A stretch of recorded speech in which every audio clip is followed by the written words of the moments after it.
Assalamualaikum warahmatullahi wabarakatuh. Perkenalkan, nama saya Nuraini Putri Aljazira dengan NIM 90500123134 dari Fakultas Ekonomi dan Bisnis Islam, jurusan Perbankan Syariah kelas D.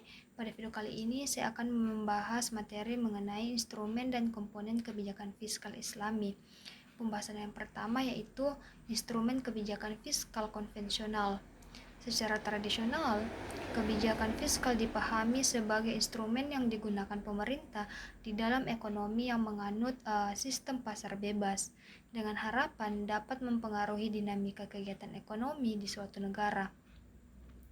Kebijakan fiskal ini merujuk pada strategi ekonomi yang bertujuan untuk memperbaiki situasi ekonomi dengan mengubah jumlah penerimaan dan pengeluaran pemerintah.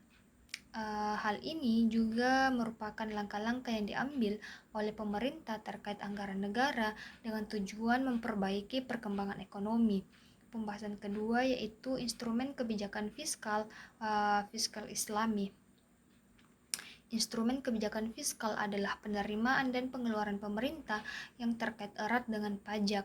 Selama masa kenabian hingga masa kehalifaan, umat Islam telah memiliki pengalaman signifikan dalam menerapkan berbagai instrumen sebagai bagian dari kebijakan fiskal yang dikelola oleh lembaga Baitul Mal.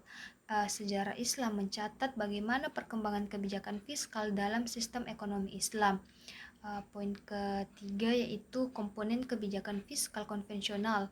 Umumnya anggaran belanja pemerintah akan selalu disesuaikan dengan kondisi ekonomi pada waktu tertentu. Pada prinsipnya, pemerintah harus melakukan pengeluaran sesuai dengan kemampuan dan pendapatan. Keadaan ini disebut sebagai anggaran balai yang seimbang.